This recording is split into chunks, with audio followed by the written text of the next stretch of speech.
Hello बच्चों, कैसे हो। आज हम करेंगे अल्टरनेटिंग करंट में एनसीईआरटी के कुछ इंपॉर्टेंट न्यूमेरिकल्स। एनसीईआरटी के तो सारे न्यूमेरिकल्स इंपॉर्टेंट होते हैं। अनसॉल्व न्यूमेरिकल करेंगे। न्यूमेरिकल 7.1 और 7.2 मैं ऑलरेडी करा चुका हूं और इसी प्लेलिस्ट में उसका वीडियो है। आज मैं करा रहा हूं 7.3। पेज 266 पे ये न्यूमेरिकल है। न्यूमेरिकल में पढ़ देता हूं। A 44 milli henry inductor is connected to 220 volt 50 hertz AC supply.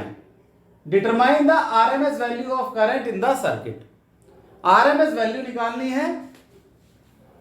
Inductance की वैल्यू दे रखी है 44 मिली हेनरी, यानी आपको एल दे रखा है 44 मिली हेनरी। इसको कन्वर्ट कर दो हेनरी में। 44 into 10 to the power -3 henry. AC supply है 220 वोल्ट की।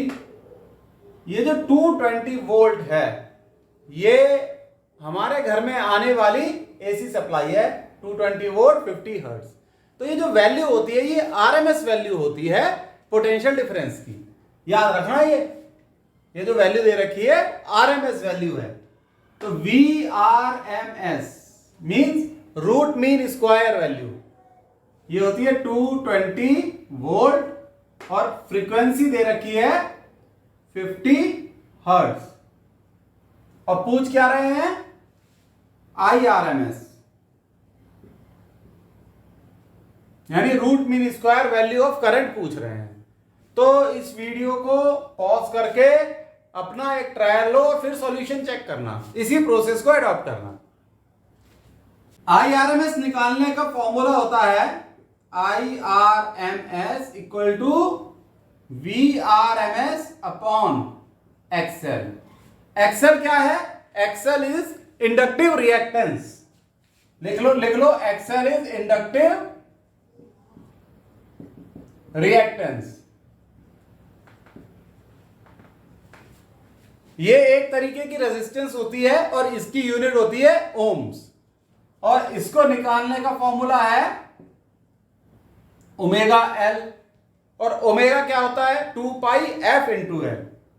तो एक्सएल हो जाएगा 2 पाई एफ। ये तो ओमेगा हो गया मल्टीप्लाइड बाय एल। एफ है फ्रीक्वेंसी, इसकी वैल्यू दे रखी है। तो यहां हम एक्सएल की वैल्यू यहां रख देंगे। ये हो जाएगा VRMS upon 2 pi F L. अब हम IRMS आराम से निकाल सकते हैं क्योंकि सारे पैरामीटर हमें दिए हुए हैं। VRMS है 220, ये हो जाएगा 2 इंटू पाई की वैल्यू हम रखेंगे 22/7 क्योंकि यहां 220 है ना ऊपर, तो कैलकुलेशन इजी हो जाएगी। ये कैंसिल हो जाएगा। फ्रीक्वेंसी आपको दे रखी है 50 हर्ट्ज और इंडक्टेंस की वैल्यू है 44 into 10 to the power -3 henry. Calculate करो इसे। ये कैलकुलेशन बहुत इजी है। 7 ऊपर पहुंच जाएगा और ये 220 22 से यहां कट जाएगा। तो ये हो जाएगा आपका 700 अपॉन 44। ये है IRMS और इसकी वैल्यू आएगी 15.9 ampere. This is your answer. सही है बच्चों, इजी क्वेश्चन है। बस आपको पता होना चाहिए IRMS equal to VRMS upon XL और XL का फॉर्मूला पता होना चाहिए। कोई बेसिक बातें हैं वो आपको हमेशा याद रखनी है। ये जो दे रखा होता है ना 220 वोल्ट, ये VRMS दे रखा होता है, RMS value of potential difference. सही है बच्चों, इसे देखो, समझो। एनसीईआरटी के न्यूमेरिकल नीट और जेईई मेन के पॉइंट ऑफ व्यू से बहुत इंपॉर्टेंट होते हैं और बोर्ड के एग्जाम में तो आते ही हैं। चलो देखो इसे।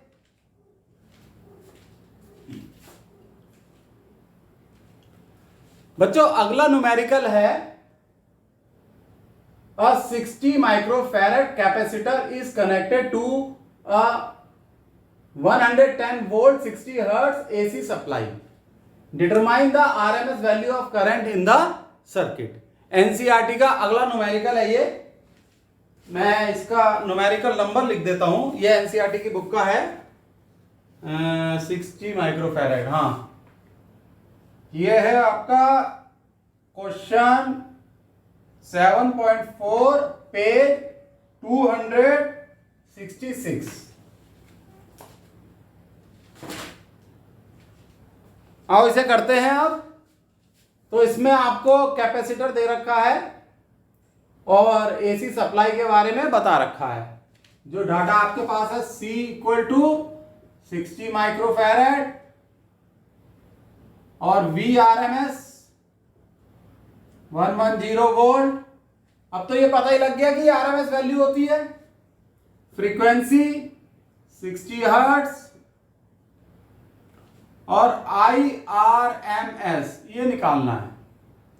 हमें पता है IRMS equal to VRMS upon XC। XC क्या है?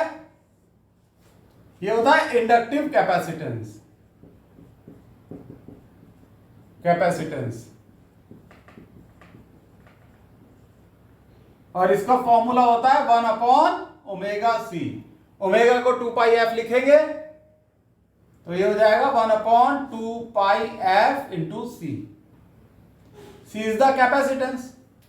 तो एक्सी की वैल्यू यहां रख दें। IRMS equal to VRMS upon 1 upon 2 pi F C. 2 pi F C ऊपर पहुंच जाएगा। IRMS equal to 2 pi F C into VRMS। Value रख दो 2 इंटू 22/7 इंटू फ्रीक्वेंसी कितनी है 60 हर्ट्ज इंटू कैपेसिटेंस है 60 माइक्रोफैरेड। तो इसको फैरेड में रखेंगे 60 इंटू 10⁻⁻6 फैरेड। सही है। ये हो जाएगा 60 इंटू 10⁻⁻6 फैरेड। यहीं पे कन्वर्ट कर लेना चाहिए था। हो गया। आसान से न्यूमेरिकल है बच्चों, बस थोड़ा सा दिमाग लगाना है। Multiplied by VRMS। VRMS है 110। सही, आप इसे कैलकुलेट कर लो। ये आंसर आएगा 2.49 ampere. This is equal to 2.49 ampere. This is your answer. Simple है ये भी। सही है बच्चों, खुद सॉल्व करके देखा करो पहले पॉज करके। ठीक, चलो अब करते हैं अपना अगला न्यूमेरिकल। नेक्स्ट न्यूमेरिकल है हमारा in exercise 7.3 and 7.4 what is the net power absorbed by each circuit over a complete cycle, explain your answer. तो जो हमने अभी तक 2 क्वेश्चन किए उन सर्किट में नेट पावर एब्जॉर्ब्ड कितनी थी। 7.3 में तो इंडक्टेंस थी, वो सर्किट था ओनली इंडक्टिव सर्किट या प्योर इंडक्टिव सर्किट। और जो 7.4 में सर्किट था उसमें सिर्फ कैपेसिटर लगा हुआ था, वो था प्योर कैपेसिटिव सर्किट। अब पावर का क्या फॉर्मूला होता है? Power P equal to VRMS IRMS cos phi। phi क्या है?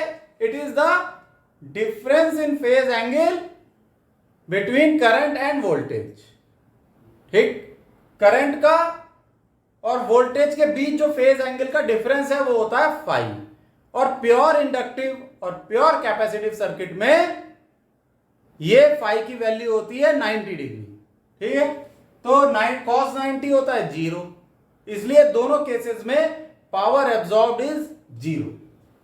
तो ये लिख सकते हैं हम in both the circuits power absorbed is 0। Reason लिख लो, because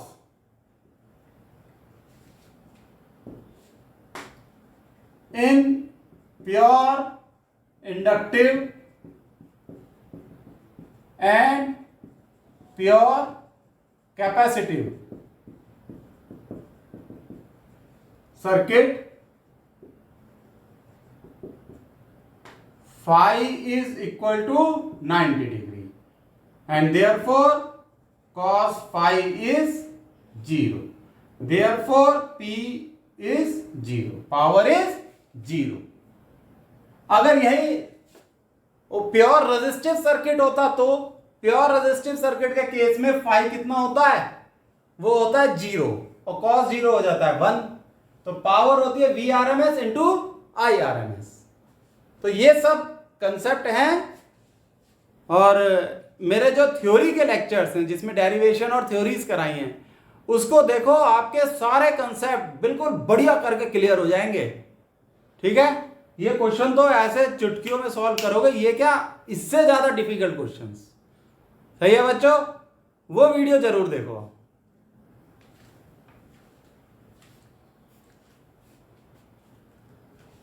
नेक्स्ट न्यूमेरिकल करते हैं अब. 7.6 है ये, एनसीईआरटी में इसका नंबर अनसॉल्व न्यूमेरिकल है. Obtain the resonance frequency WR. Resonance frequency WR से रिप्रेजेंट की जाती है of a series LCR circuit with L 20 Henry, C 32 microfarad and R 10 ohms. What is the Q value of this circuit. तो बहुत simple question है. इस तरीके के क्वेश्चन नीट में आ जाते हैं. और बच्चों एक बात याद रखना कि नीट में आपकी रैंक सिर्फ फिजिक्स के बलबूते पे इंप्रूव होती है. फिजिक्स की वेटेज 25% के करीब है, लेकिन ये रैंक इंप्रूव करता है. रैंक के अंदर यानी सिलेक्शन क्राइटेरिया के अंदर आने में फिजिक्स का बहुत मेजर रोल होता है. ये बात सब समझते हैं. ठीक है, क्योंकि बहुत सिंपल न्यूमेरिकल आते हैं, आराम से स्कोर कर सकते हो. और अच्छी रैंक लाना है तो फिजिक्स में अच्छा परफॉर्म करना पड़ता है. आप उन बच्चों से भी बात करके देखिए, आपके जान पहचान में जो होंगे जिनकी अच्छी रैंक आई है नीट में, उनसे पूछिए फिजिक्स की वजह से ही वो एक अच्छी रैंक ला पाए. करते हैं इस न्यूमेरिकल को, ध्यान से देखिए. नीट में आ जाते हैं ऐसे न्यूमेरिकल. तो इसमें आपको LCR डायरेक्टली दे रखा है. LCR सर्किट है. सॉल्यूशन एक चीज नोट करो बच्चों, ये 20 नहीं है, 20 तो ज्यादा हो जाएगा. 2.0 हेनरी है ये. नोट करो, ये 2.0 हेनरी है. L ओमेगा R हो जाएगा आपका 1/√LC. ये हो जाएगा 1/√. L है 2, C है 32 इंटू माइक्रोफैरड दे रखा है, इसलिए 32 इंटू 10⁻⁻6 कर दिया. कैलकुलेशन इजी है. ये 64 का √8, ये 10⁻⁻3 यहां आ जाएगा. ऊपर हो जाएगा ये 10⁻3. 10⁻3/8 यानी 1000/8 कितना होता है बताओ. 1000/8 की वैल्यू कितनी होती है 125. और यूनिट क्या होगी per second. Unit is per second. 125 per second. This is your answer. Answer आ गया बच्चों. अब और क्या पूछ रहे हैं, what is the Q value of the circuit. Q का फॉर्मूला होता है WR, जो कि हम निकाल चुके हैं. L multiplied by L divided by R. तो ये 125 WR. L है 2 डिवाइडेड बाय R. R है 10. बताओ ये कितना होगा 250 divided by 10. This is 25. So the Q value is 25। ये कुछ फॉर्मूले हैं जो आपको दिमाग में रखने होंगे, ठीक है। फॉर्मूले की एक अलग से कॉपी बना लो, लास्ट मोमेंट रिवीजन में काम आती है। लास्ट मोमेंट क्या, उन फॉर्मूलों को तो बार बार रिवाइज करते रहो, बस समझ लो यही तरीका है अच्छी रैंक लाने का या बोर्ड में अच्छे नंबर लाने का। रिवीजन बहुत इंपॉर्टेंट होता है, बहुत इंपॉर्टेंट। जीतता वही है जिसने रिवीजन करा है। कम से कम 4 रिवीजन जरूरी है बच्चों, कम से कम 4 रिवीजन, सही है, ठीक है, करना जरूर 4 रिवीजन।